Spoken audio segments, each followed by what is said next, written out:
Bénis le nom du Seigneur ensemble pour le Saint-Esprit qu'il a donné à l'Église. Sois en prière. Oh Seigneur, nous bénissons ton Saint-Nom pour ton Saint-Esprit que tu as donné à l'Église, afin que par lui nous puissions te connaître, par lui nous puissions accomplir ta volonté. Béni sois-tu Seigneur, au nom de Jésus-Christ. Bien-aimés, saluons la présence du Saint-Esprit en ce lieu. Nous sommes en prière. Oh Seigneur Saint-Esprit, nous saluons ta présence en ce lieu. Seigneur Saint-Esprit, nous saluons ta présence en ce lieu. Au nom de Jésus-Christ. Amen. Disons au Saint-Esprit de sauver encore les âmes ce matin. Parce que c'est lui qui arrache les âmes des ténèbres pour la lumière. Nous sommes en prière. Oh Seigneur Saint-Esprit, nous t'en supplions, sauve encore les âmes ce matin. Sauve encore les âmes ce matin. Ceux qui nous écoutent, en présentiel comme à distance, cet esprit, arrache-les des liens, des pactes, des alliances. Arrache-les des ténèbres pour ta lumière. Au nom de Jésus-Christ. Amen. Vous êtes la bienvenue dans la présence de Dieu bien-aimé. Amen. Bienvenue à cet espace évangélique. Le thème de notre message évangélique de ce matin s'intitule « Tu peux passer de la mort à la vie ». Amen. Tu peux passer de la mort à la vie. C'est possible, toi qui m'écoutes ce matin, c'est possible que tu passes ce matin de la mort à la vie. Amen. Bien-aimés dans le Seigneur, je vais commencer ce message évangélique par une anecdote. Hier, je suivais des gens échanger sur le décès d'un haut cadre de l'administration camerounaise. Amen. Il se trouve que dans le cadre de ces obsèques, il y a eu un déploiement de 3 évêques, disait-il. Alors celui qui racontait cette histoire disait que ce haut cadre, parce qu'il s'agit d'un ministre, qu'il est déjà au ciel, à cause de la présence et de la prière de ces 3 évêques, qu'il est directement au ciel. Il est parti au ciel. Oh! Quelle erreur. Amen. S'il n'avait pas reçu Christ de son vivant, est-ce qu'il peut se retrouver au ciel? Comme par miracle? C'est très faux. Amen. Si on n'a pas reçu Christ de notre vivant, on est mort. Mais ce matin, Dieu te donne la possibilité de passer de la mort à la vie. Amen.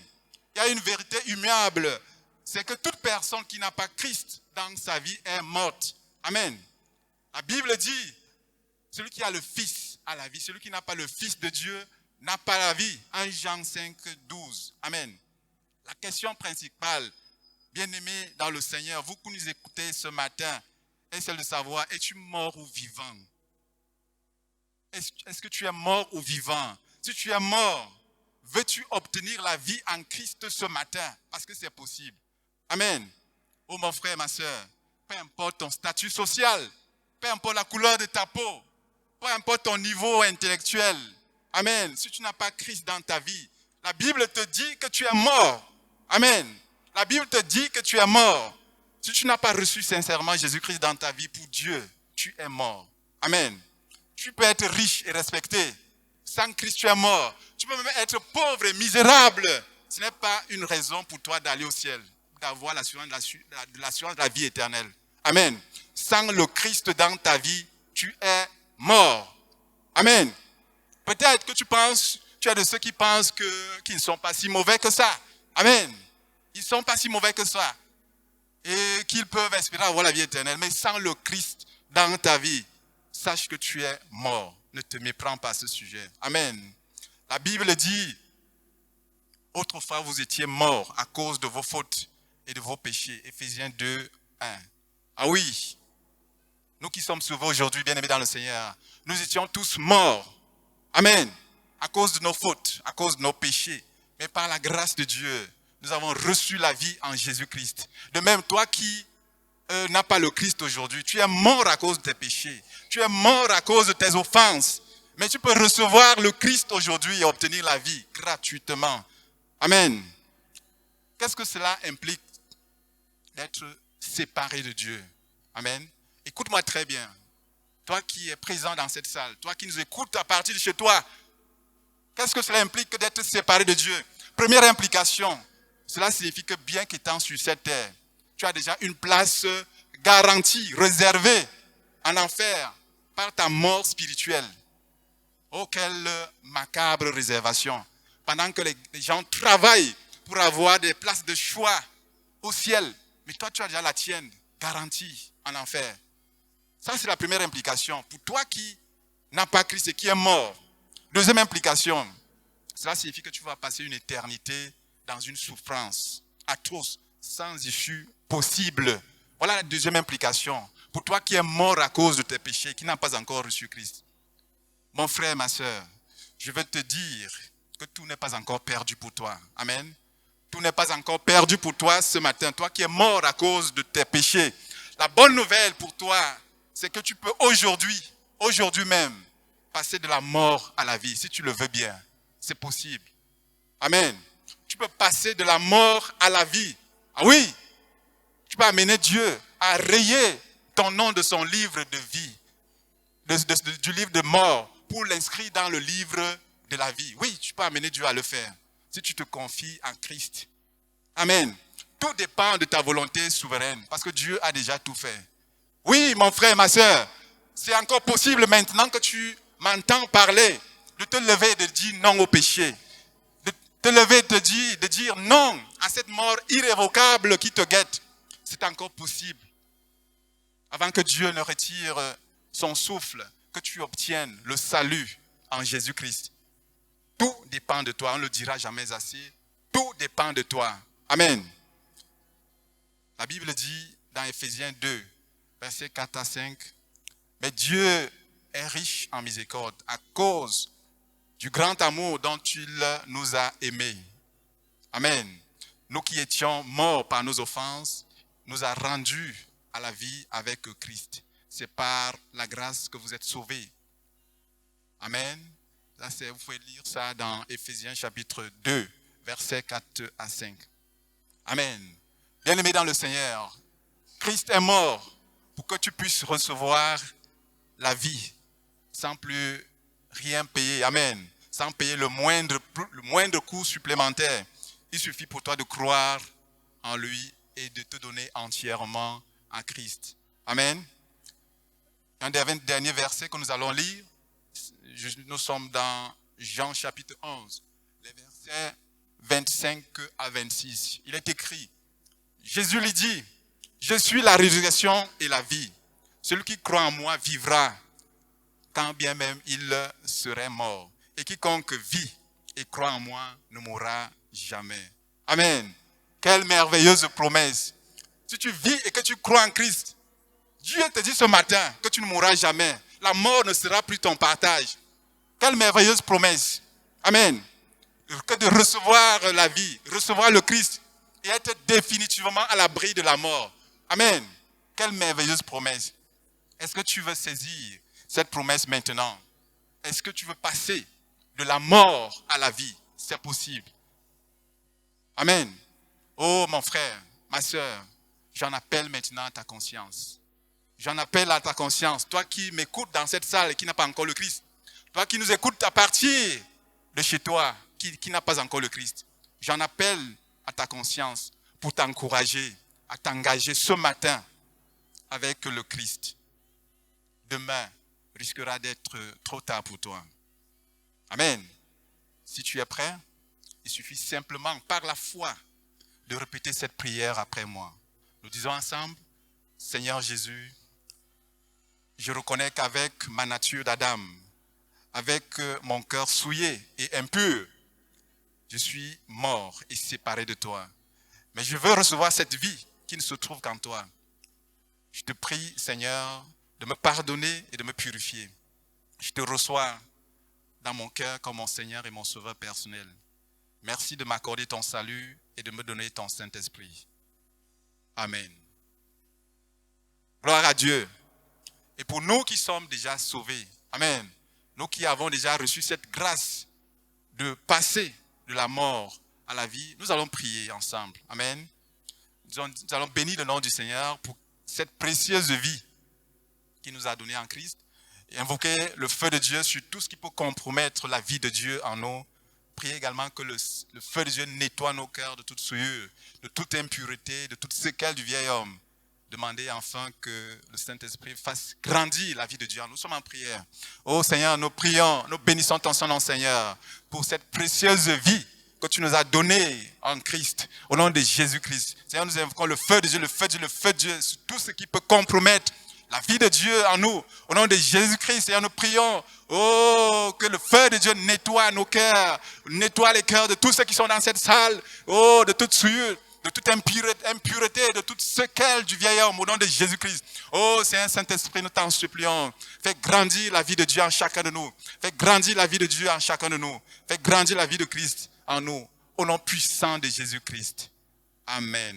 Sans ta lumière, Seigneur, que serions-nous dans ce monde en perdition, sans direction, cherchant la voie?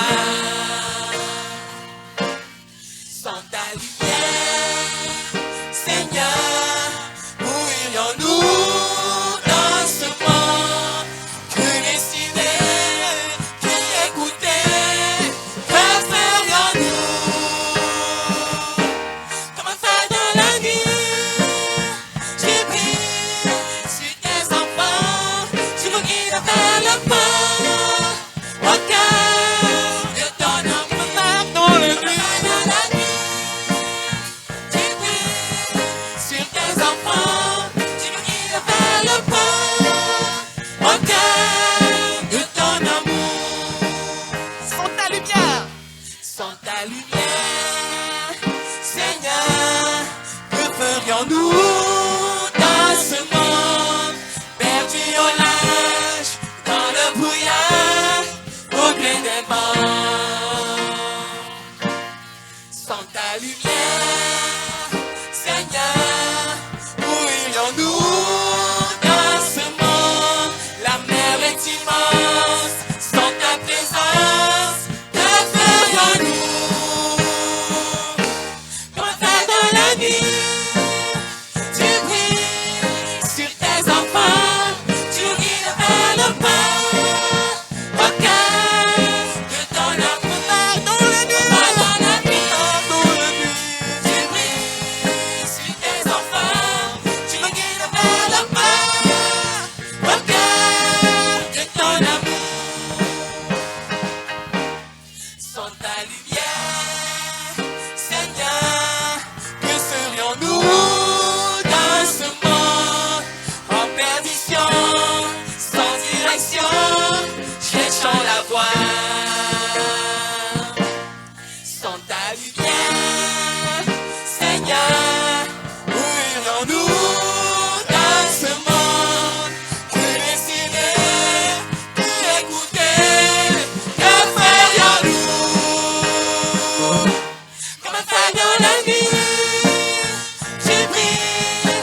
va acclamer le Dieu de lumière.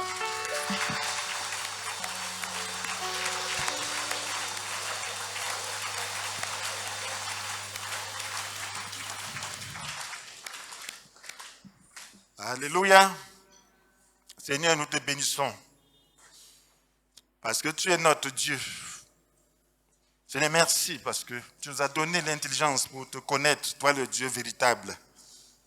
Merci Seigneur Jésus de nous avoir tant aimés et d'être manifesté à nous dans ta grande lumière. Merci Seigneur. Merci de te servir de cet instrument que je suis et qui est ton membre pour manifester la lumière.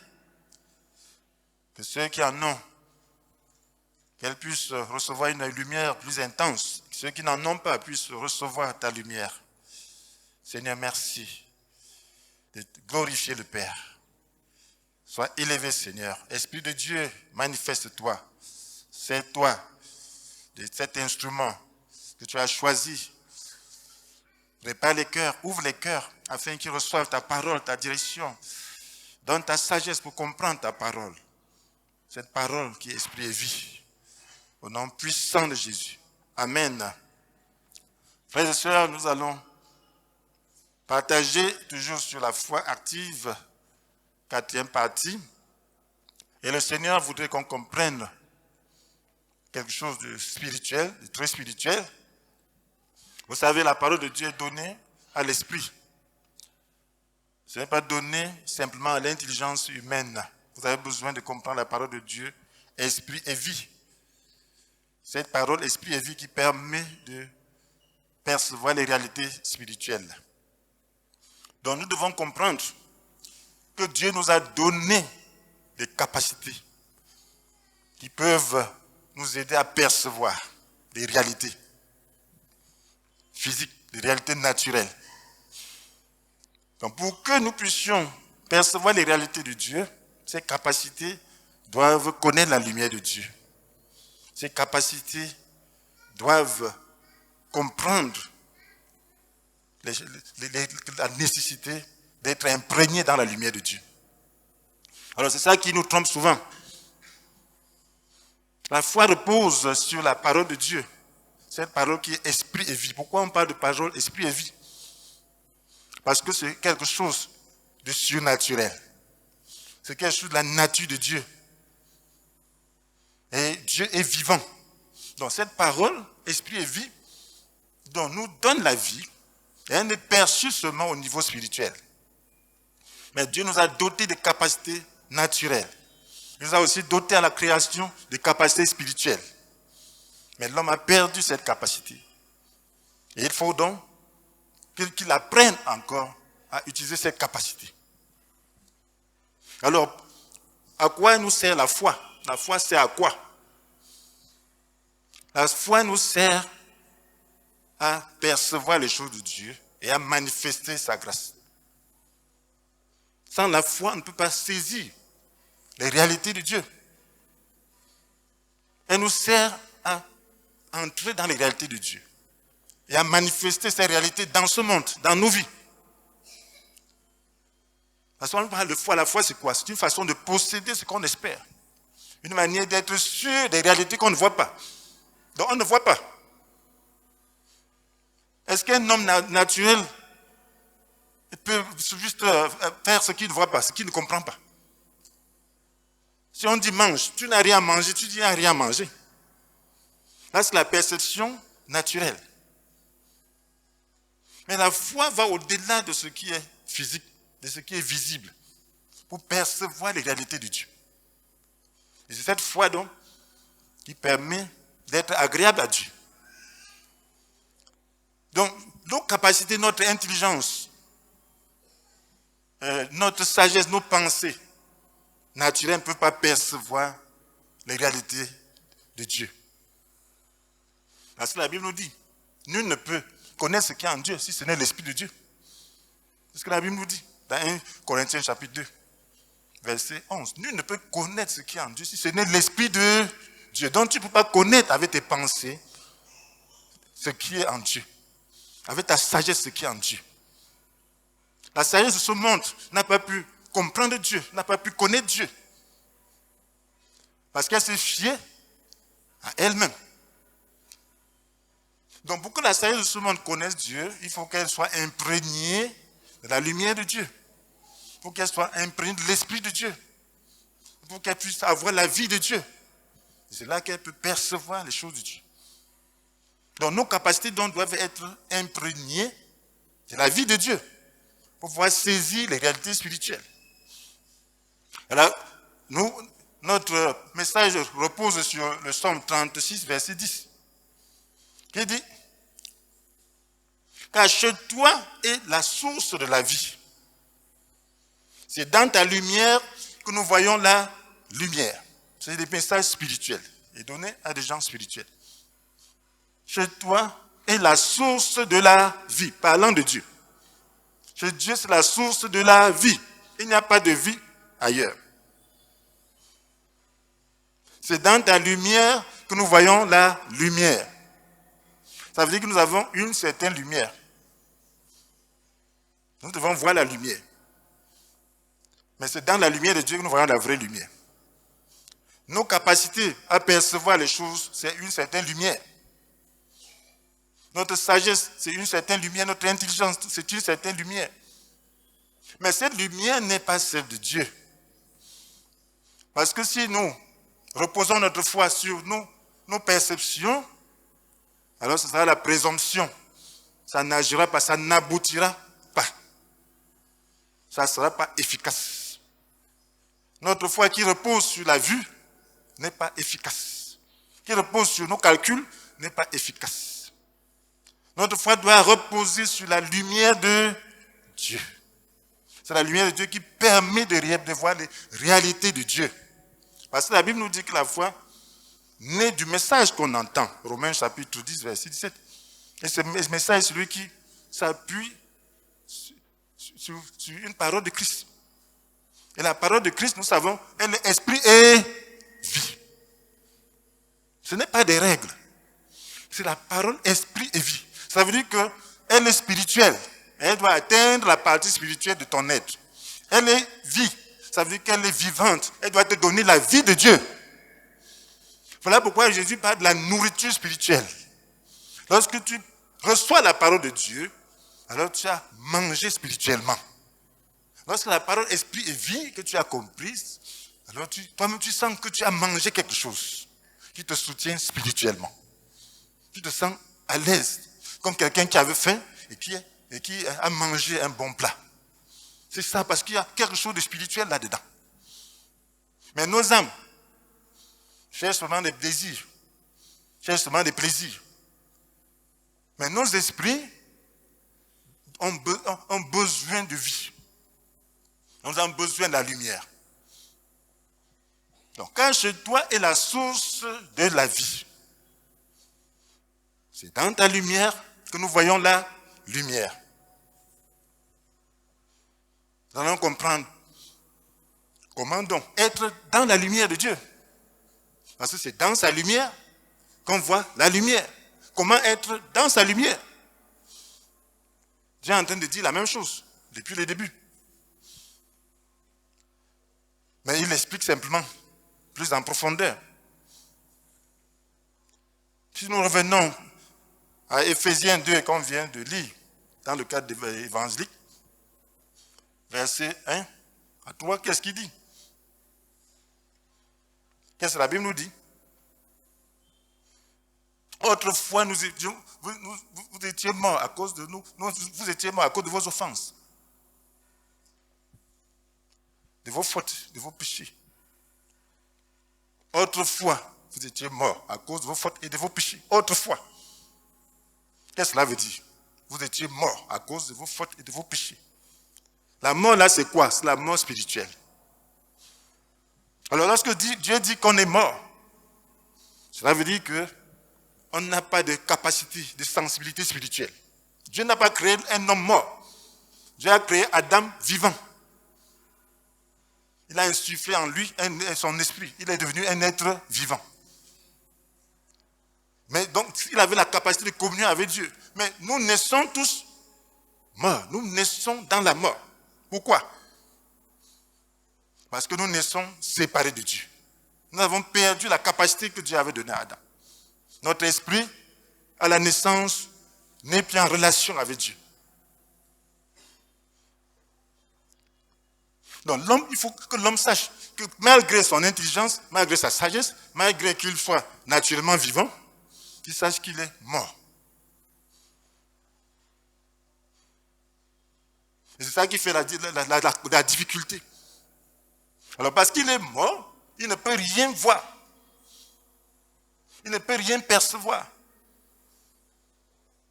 La Bible nous dit, encore dans 2 Corinthiens 4, versets 3 à 4, et si notre évangile demeure voilé, il ne l'est que pour les incrédules, que pour ceux qui vont à la perdition, les incrédules.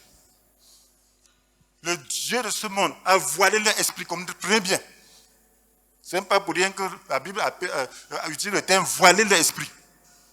Voiler leur esprit. Et les empêche ainsi de voir la lumière de la bonne nouvelle qui fait resplendir la gloire de Dieu, de Christ, lui qui est l'image de Dieu. Donc les empêche ainsi de voir la lumière de la bonne nouvelle qui fait resplendir la gloire de Christ, lui qui est l'image de Dieu. Donc le Dieu de ce monde a voilé l'esprit. Donc c'est avec l'esprit qu'il devrait voir. C'est avec l'esprit qu'il devrait voir la lumière de la bonne nouvelle. Si notre évangile demeure voilé, il ne l'est que pour les incrédules. Amen. Ceux qui vont à la perdition. Les incrédules. Le Dieu de ce monde a voilé l'esprit. Donc si tu as la lumière et que c'est voilé, tu ne verras plus. Dieu a donné à l'homme la dotée de lumière, c'est-à-dire son esprit. Mais le Dieu de ce monde, par la chute, le Dieu de ce monde a voilé. De sorte que son esprit est comme dans la mort. Voilà pourquoi il est mort. Il ne peut pas percevoir la lumière de Dieu. Il ne peut pas percevoir la lumière de la bonne nouvelle. Il ne peut pas recevoir la parole qui vient de Dieu. Parce qu'il veut recevoir seulement des choses intelligentes. Des choses qu'il peut percevoir selon sa culture, selon son système de pensée. Amen. Vous allez dans une certaine culture, vous allez voir des gens qui font des choses bien bizarres. Je me souviens, on m'avait donné le tarot quelque part. C'est dans le système du Nord-Ouest, c'était parti, c'était un ami. J'ai cherché la cuillère. Je me suis même mangé, dit que heureusement qu'on n'est pas au village. Sinon, les vieux allaient venir te prendre la nourriture là. Amen. Oui, j'ai cherché la cuillère parce que je ne mange pas vraiment avec les mains depuis que je suis petit. Amen. Très rarement. Alléluia. Donc dans leur culture, tu es en train de gâter la nourriture. Tu gâtes le bon tarot là, qu'on a passé le temps à piler, on a fait la sauce jaune et tout. Là, tu n'es même pas en train de respecter la nourriture. Mais dans la culture européenne, c'est quoi? Si tu manges avec les doigts, c'est comme si tu es en train... Ça, c'est moche, n'est-ce pas? C'est bizarre. On dit que comment tu peux mettre les doigts dans ces trucs comme ça? Donc c'est son système de pensée. Amen. La culture. Cette culture-là, l'homme reçoit les choses selon sa culture. Donc voilà pourquoi il est dans une certaine lumière. Il appelle ça une certaine lumière. Il juge les autres par rapport à ça. Est-ce que c'est la vraie lumière alors? Amen. C'est comme ça concernant toutes les choses de la vie. Les gens reçoivent la Bible selon leur culture. Ils lisent la Bible dans leur culture. Ils lisent pas la Bible avec la lumière de Dieu. Et si tu lis dans une culture, le Dieu de ce monde te voile. Tu ne reçois pas la lumière de la bonne nouvelle. Voilà pourquoi quand Jésus prêchait, les gens étaient voilés par la loi. Ils étaient voilés. Le Dieu de ce monde avait récupéré la loi que Dieu lui m'a donnée. Ils en avaient fait une source d'élévation, une source de grandeur. Comme c'était des érudits, c'est moi qui connais bien la loi. Toi, tu viens parler des choses simples, quand même des choses comme ça. Non. Tu vas renverser l'ordre. Amen. Donc il est voilé, il ne se reçoit pas. Donc, le Dieu de ce monde voile l'esprit de l'homme pour qu'il ne reçoive pas la parole de Dieu. Donc, pour que tu comprennes l'évangile, pour que tu puisses avoir la foi, il faut que tu puisses recevoir la vraie lumière. Que tu ne reçoives pas la parole selon tes désirs. Tu ne reçois pas la parole selon tes propres émotions. Tu Tu ne reçois pas les paroles selon tes propres besoins, que tu penses être besoin. Je me souviens, quelqu'un était venu vers moi avec la parole de Dieu. Il a dit, ne te détourne pas de celui qui veut emprunter de toi. Prête-moi de l'argent, je suis dans le besoin. Amen. Et il disait qu'il était serviteur de Dieu. Il est en train de m'expliquer la Bible. Amen. Je dis, oui, j'ai l'argent, mais ne te prête pas. Ce n'est pas toi qui vas utiliser ça pour me dire ça. Amen. Toi, tu utilises la Bible pour m'imposer, mon ami, une ligne de conduite en ta faveur. Je refuse. Alléluia. Je ne mets pas sous ce joug. Amen. Est-ce que la Bible t'a dit de dire ça? Il dit, c'est la Bible, il faut obéir. Je dis, je n'obéis pas. Amen. Je lui ai dit, ça cache. Je n'obéis pas le genre là. Ça, ce n'est pas la Bible, esprit et vie. Moi, je reçois esprit et vie. Mais si tout le monde vient maintenant vers moi, me présentant le même verset, je vais faire comment? Je vais vivre. Amen. La Bible n'est pas le non-sens. Alléluia. Alléluia. Ce n'est pas le non-sens.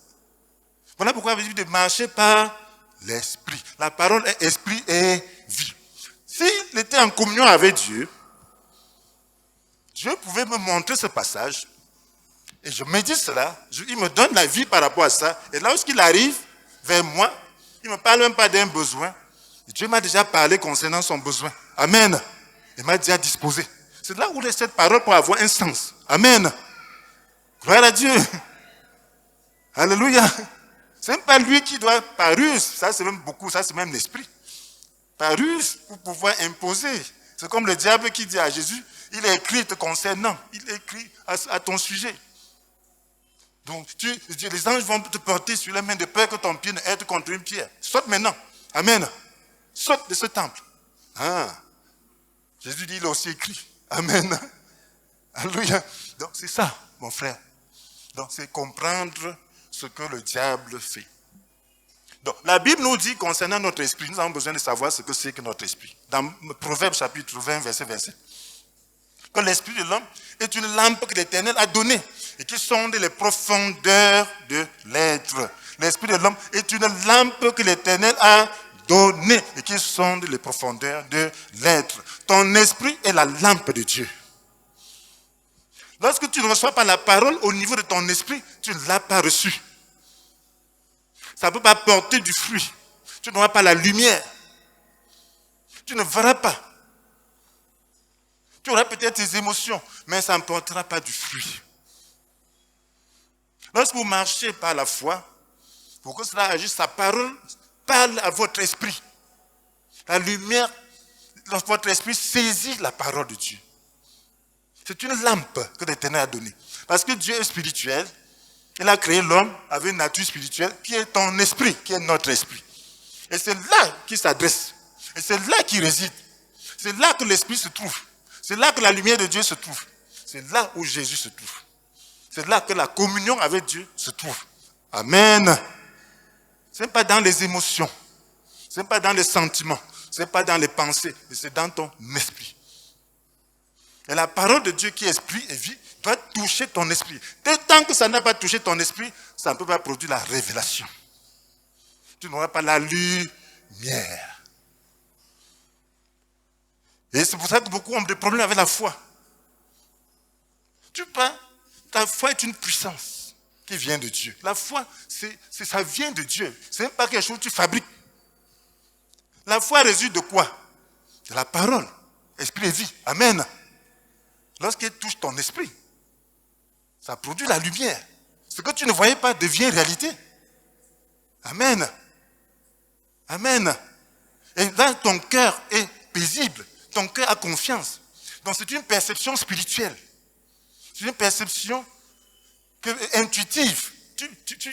Intuitivement, tu saisis quelque chose qui te donne la paix.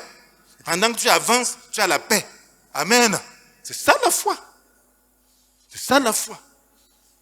Il peut y avoir des troubles venant de l'extérieur, des sentiments. Mais quand tu résistes, c'est la vraie foi. La paix de Dieu qui est à l'intérieur va balayer ces troubles-là. Et tu vas demeurer dans la paix. C'est ça la foi. Mais tant que tu n'as pas reçu la lumière à ce niveau, il n'y a pas de foi. Tu vas essayer avec tes mains, tes émotions. Ça, c'est la présomption. Tu n'as pas eu la lumière de Dieu. La lumière que tu as seulement intellectuellement n'est pas celle de Dieu. Ça ne peut pas produire la foi. La parole de Dieu peut être dans ta tête. Mais c'est quand elle descend dans ton cœur qu'elle produit la lumière. Voilà pourquoi ce n'est pas mauvais de mémoriser la parole. Mais il faut qu'elle descende dans ton cœur. Il faut que la lumière de Dieu paraisse. Donc l'homme naît donc loin de la lumière de Dieu. L'homme né avait une lampe voilée. Et pour ces raisons, s'il reste dans cet état, il ne pourra pas recevoir les choses de Dieu, il ne pourra pas percevoir les réalités divines. L'homme né avait ses cultures, avait ses religions. Et tout de suite, et là, il ne peut pas recevoir la lumière de la parole de Dieu. Il faut qu'il en soit conscient.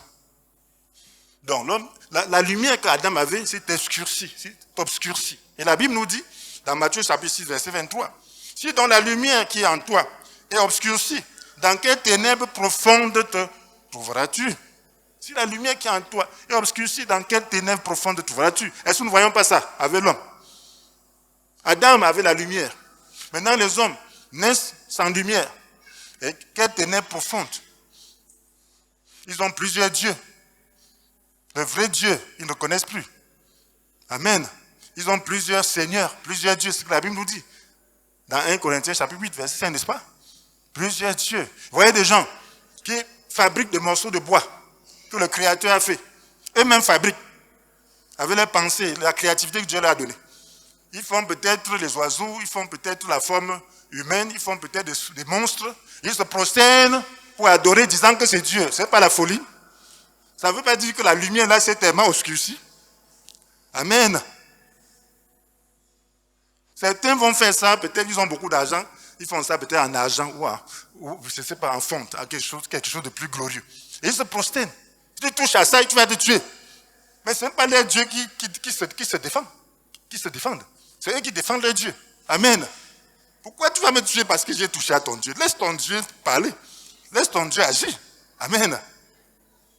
J'étais tout petit, j'avais 4 ans, 5 ans. J'allais à l'école le dimanche, un jour. J'étais au village. On nous avait enseigné le Dieu de l'idolâtrie que Moïse avait détruit, le veau d'or. Alors ce matin-là, j'allais, je sors de notre maison. Il y avait le Dieu sous l'arbre, le truc qu'on fait pour verser de l'huile pour les crânes, tout ça. J'ai vu ça. J'ai dit, voilà le Dieu sous l'arbre, parce qu'on nous expliquait ça comme ça. On ne peut pas parler d'idolâtrie. J'ai dit, voilà le Dieu sous l'arbre. Détruisons ça comme Moïse a fait. J'ai saccagé ça. Amen. J'ai dit, le Dieu sous l'arbre, j'ai détruit, saccagé. Je suis parti. Alléluia. Mais le Dieu là m'a fait quoi? Amen. C'est les hommes qui pouvaient me poursuivre. Alléluia. J'ai saccagé les dieux. Amen. Tout petit. Alléluia. Donc les dieux là ne parlent pas. Amen. Il faut les entretenir. On leur verse l'huile par terre pour qu'ils mangent. Quel est ce Dieu qu'on verse l'huile par terre pour qu'ils mangent? Hein? Ceux qui font un peu beaucoup, tu construis un taudis comme ça, un truc. Puis, ça c'est quoi? Ça c'est l'obscurité, n'est-ce pas? L'obscurantisme, n'est-ce pas? Amen. Vous allez voir quelqu'un, lui-même n'arrive même pas à manger, mais il va te bénir. Amen. Les marabouts. Ça, c'est pas être trop obscur. Vous pensez que c'est le bien? Que l'argent qui te donne, pour lui-même, pourquoi il ne mange pas? Amen. Il vit dans une saleté, dans une misère atroce. Il dit qu'il va t'enrichir. Il veut te mettre le démon. Parce que lui-même ne veut pas être enrichi de cette manière-là. Parce que c'est sa vie qui est perdue. Amen. Alléluia. Pourquoi il ne mange pas ça? L'argent, là, il est dans le besoin, il te demande l'argent. Pourquoi? Ça, c'est l'obscurité totale. L'homme est obscur. Vous allez voir des gens, même des ministres, quand on veut faire les remaniements, ils font des choses bizarres. Des gens bien. Il sort de sa voiture, on lui dit de marcher nu. Il marche nu. Quel est ce Dieu-là qui veut t'humilier de cette manière? Ça, c'est l'obscurité. La Bible dit que la lumière qui en toi devient s'obscurcit. Dans quelle obscurité, dans quelle ténèbres profondes trouveras-tu? Quelles ténèbres? Vous voyez des gens. Je me souviens, ça fait plusieurs années, j'étais étudiant à l'époque. Un jour, dans le journal, on a dit qu'il y a 2 jeunes filles qui devaient passer leur examen. Pour passer leur examen, il fallait aller voir les marabouts. Le marabout leur dit quoi? d'apporter le cœur d'un bébé. Elles sont allées assassiner un bébé pour prendre son cœur. C'est même pas l'obscurité, ça. Hein? Amen. L'examen que toi-même tu prépares, tu passes. Tu n'as pas besoin même de Dieu. Tu n'as pas besoin des démons. Dieu t'a déjà donné les capacités. Tu lis, tu apprends, tu vas écrire. La sorcière va nager par là-bas. Amen. C'est ça. Toi, tu vas tuer un être humain pour pouvoir passer l'examen. Ce n'est pas l'obscurité, ça, au lieu de veiller et bûcher, comme certains de mes camarades faisaient. Tu vas passer. Amen, ce n'est pas la magie. Alléluia. Donc, mon frère, voilà l'obscurité dans laquelle l'homme se retrouve. Amen. Vous voyez, sans la lumière de Dieu, il n'y a pas de foi véritable. Regardez un aveugle. Si tu vois un aveugle, il dit qu'il voit. Tu le laisses, il se cogne, n'est-ce pas? Amen. Il va se plaindre. N'est-ce pas? C'est comme ça qu'on fait sur le plan spirituel. Nous disons, nous voyons. On bute. Que j'ai la foi. Tu butes. Tu as quelle foi? La foi, ce n'est pas les émotions. Amen. Tu as reçu quelle parole? Tu as reçu quelle lumière? C'est entré dans ton cœur? Non. Tu imagines que comme tel a fait comme ça a marché moi aussi. Tel a reçu la révélation. Pourquoi tu n'as pas reçu? Il faut recevoir aussi ta révélation. Alléluia. Amen. Donc, pour entrer dans la lumière, mon frère, il faut recevoir Jésus. Jésus est la lumière. La Bible nous dit dans Jean chapitre 1, verset 8, en lui résidait la vie, et cette vie était la lumière du monde. Jean chapitre 1, verset 4. En lui résidait la vie. En Jésus résidait la vie. Et cette vie était la lumière du monde. Si tu veux être dans la lumière, il faut recevoir le Christ parce que c'est lui la vie, c'est lui la lumière. Quand tu reçois Jésus, les ténèbres s'en vont. Nous avons lu dans Ephésiens chapitre 2, verset 1. Qu'autrefois nous étions morts à cause de nos péchés, de nos fautes. Par ces actes, nous conformions. Qu'est-ce qu'on dit encore? Lisons ça. Autrefois, vous étiez morts à cause de vos péchés. Par cette manière d'agir, vous conformiez à ce... Donc, autrefois, vous étiez morts à cause de vos fautes et de vos péchés. Par ces actes, vous conformiez votre manière d'agir, de vivre à celle de ce monde. Et vous suiviez le chef de puissance spirituelle mauvaise, cet esprit qui agit maintenant dans les hommes rebelles à Dieu. Donc, vous suivez le chef de puissance spirituelle mauvaise, cet esprit qui agit maintenant dans les hommes rebelles à Dieu. Par ces actes, vous conformez votre manière de vivre à celle de ce monde et vous suivez le chef de puissance spirituelle mauvaise, cet esprit qui agit maintenant dans les hommes rebelles à Dieu. Donc, qu'est-ce que cela veut dire? Cela veut dire que les ténèbres sont entretenues par le chef de puissance spirituelle mauvaise. Nous avons déjà vu ça. Amen. Nous avons déjà vu ça. Dans 1 Corinthiens, là, dans 2 Corinthiens que nous avons lu, chapitre 4, verset 3 à 4. Amen. Nous avons vu que si notre évangile est voilé, il ne l'est que pour ceux qui font la perdition. Les incrédules, le Dieu de ce monde a aveuglé l'esprit. Le Dieu de ce monde, c'est ça le chef de puissance spirituelle mauvaise qui agit dans les hommes. Il les amène à vivre conformément à leurs désirs d'hommes livrés à eux-mêmes. C'est ça qui entretient les ténèbres. Lorsque tu es sous la tutelle de ce Dieu, tout le monde naît étant sous la tutelle de ce Dieu. Tous sont péchés, sont privés de la glorieuse présence de Dieu. Maintenant, pour que tu puisses recevoir la lumière, pour que tu puisses entrer dans la lumière, il faut renoncer à ce Dieu. Parce que ce Dieu-là porte les ténèbres et la mort. Jésus porte la vie et la lumière.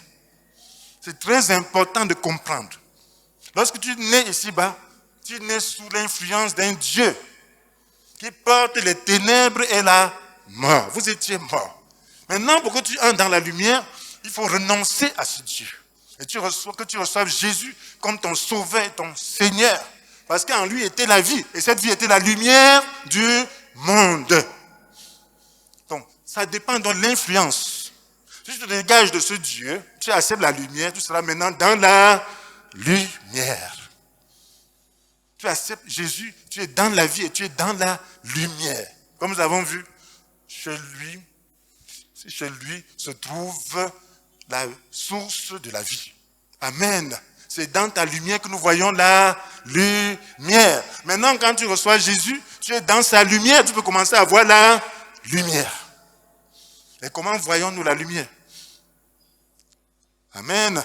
Maintenant qu'on est en Christ, amen. Nous voyons la lumière comment? C'est très important. Alléluia. Nous voyons la lumière comment? La Bible nous dit dans 2 Corinthiens 5, verset 17, que si quelqu'un, celui qui est uni au Christ, dans la version c'est mieux, celui qui est uni au Christ est une nouvelle créature.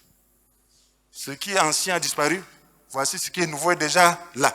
Ce qui est ancien a disparu. Amen. Alléluia. Ce qui est ancien a disparu, ce qui est nouveau est déjà là. Voilà comment on reçoit la lumière. Maintenant, comment donc percevoir la lumière, dans cette lumière? Il faut prier. Amen. Lorsque tu es à Christ, ça ne veut pas dire que ton intelligence est déjà changée. Ça ne veut pas dire que tes pensées sont déjà renouvelées. Ça ne veut pas dire que tes émotions sont déjà parfaites. Il faut prier maintenant pour apprendre à recevoir la révélation.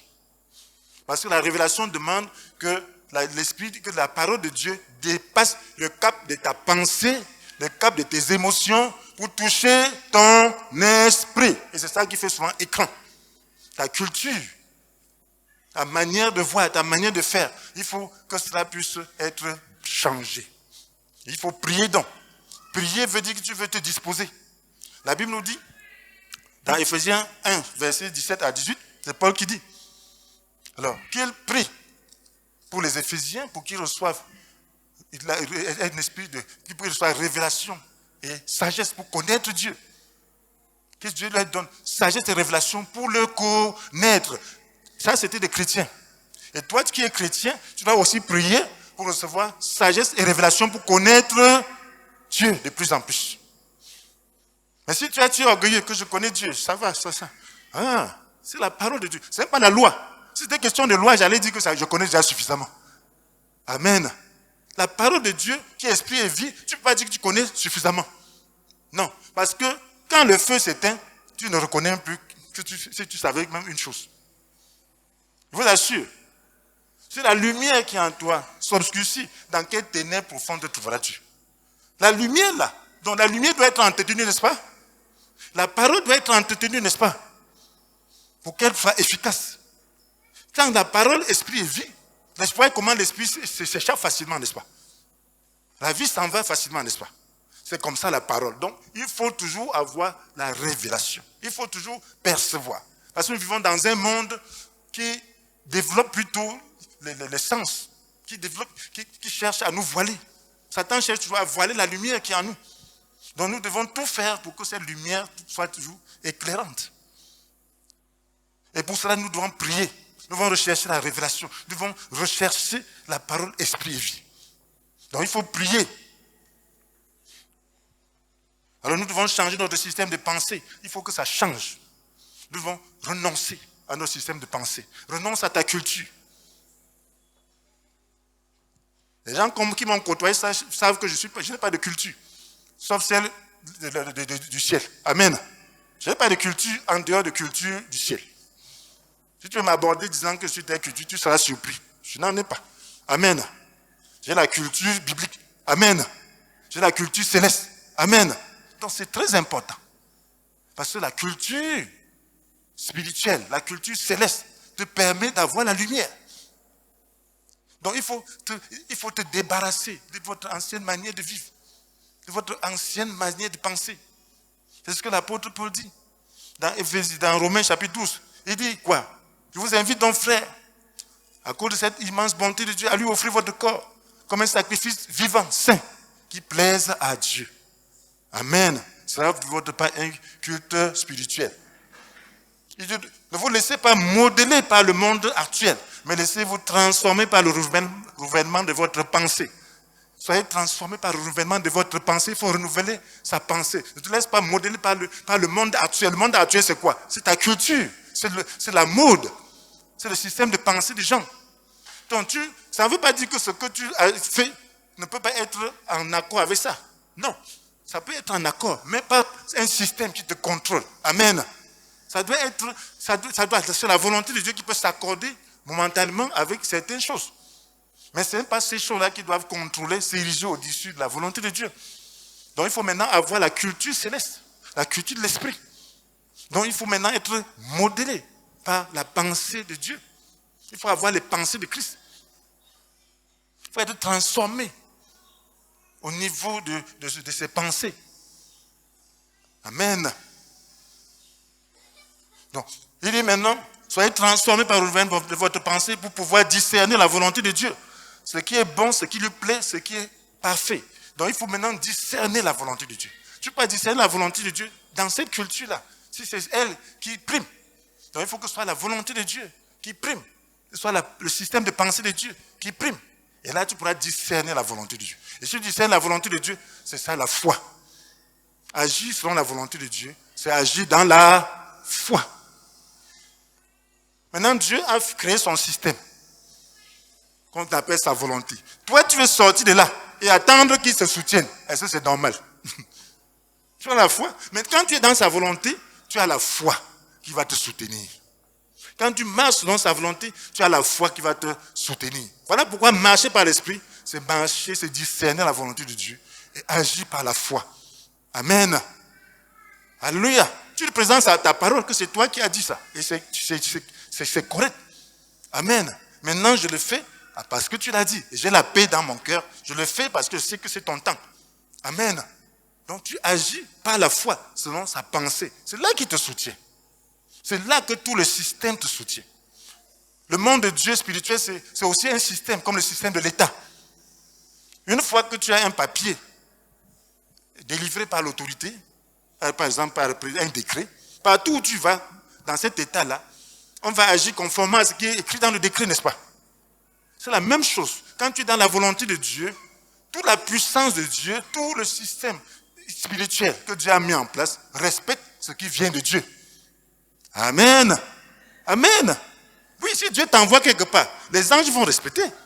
Tout le monde respecte, et même tout le monde. Parce que le cœur du roi est comme un courant d'eau entre les mains du Seigneur. Donc, il va infléchir le cœur de tout le monde pour que cela puisse être fait. Amen. Parce que Jésus a l'autorité dans le ciel, sur la terre, jusque sous la terre. Au nom de Jésus, tout est à genoux. Dans le ciel, sur la terre, jusque sous la terre. Et chacun déclare Jésus est Seigneur. Voilà pourquoi marcher dans la volonté de Dieu est importante. Voilà pourquoi ne marche pas selon tes désirs.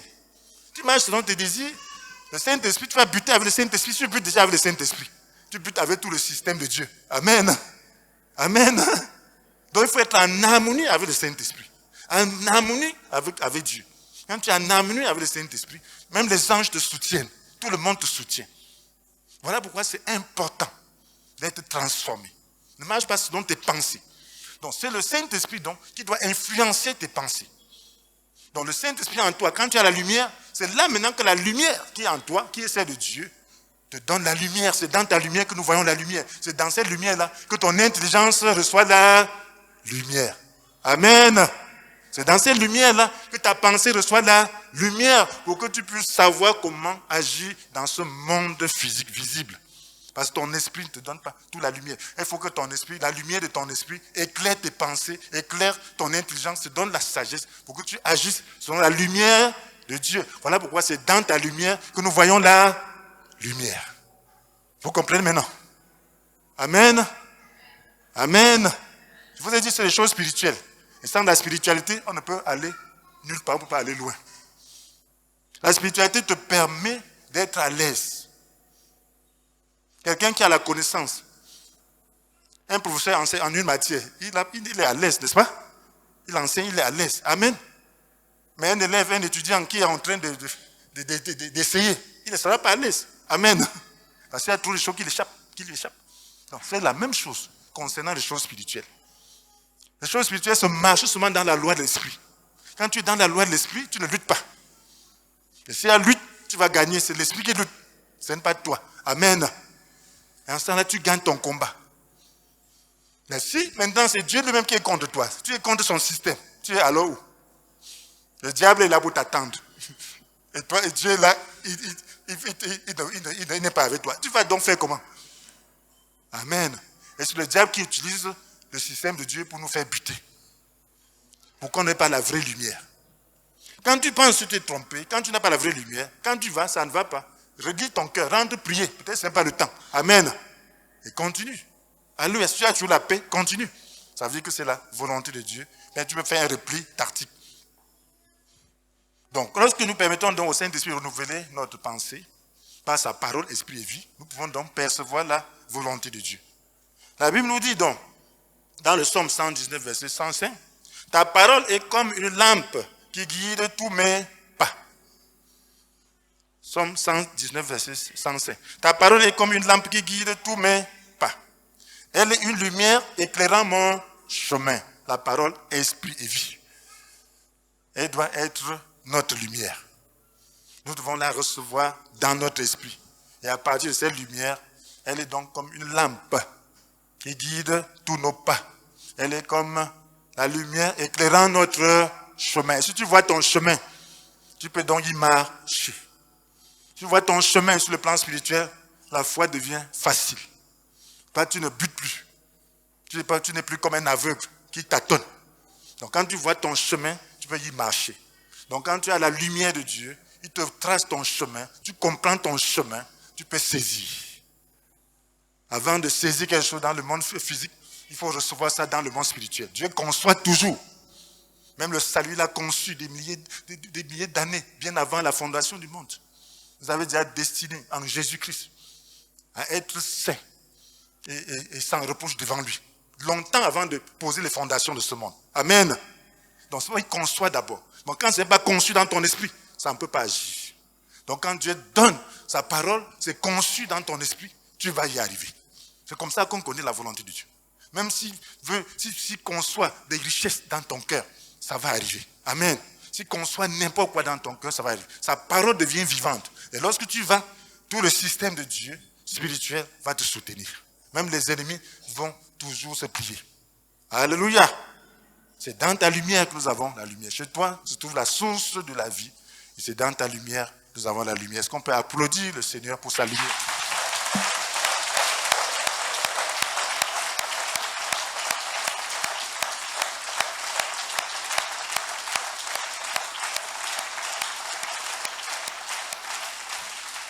Gloire à Dieu. Gloire à Dieu. Bénissons le Seigneur pour sa lumière. Bénis-le, dis-le Seigneur merci. Merci Seigneur. Je prie maintenant que tu me donnes la révélation. Donne-moi l'esprit de sagesse et de révélation, que je te connaisse. Donne-moi de marcher dans la lumière. Donne-moi, Seigneur, de ne plus céder à la chair. Donne-moi de ne plus céder à la chair. Donne-moi de marcher dans la lumière, afin que ma foi soit grande, afin que je puisse marcher en toute assurance, afin que je ne tâtonne plus comme un aveugle, afin que je puisse faire ta volonté avec le déploiement de ta puissance. Seigneur, merci pour ta bonté, merci pour ta fidélité. À toi la gloire, à toi l'honneur, à toi la puissance. Prie que Dieu renouvelle ton intelligence pour que tu saisisses les choses de Dieu. Oh Seigneur, renouvelle notre intelligence afin que nous puissions saisir les pensées de Dieu, saisir ta parole qui est esprit et vie. Nous ne puissions plus marcher. Oh Seigneur mon Dieu, selon notre propre pensée, selon la selle de ce monde, dans les ténèbres de ce monde, mais que nous puissions marcher, sinon selon ta lumière. Oh Seigneur, qui aussi nous permet, Seigneur, d'avoir aussi la lumière. À toi l'honneur, à toi la puissance, au nom puissant de Jésus.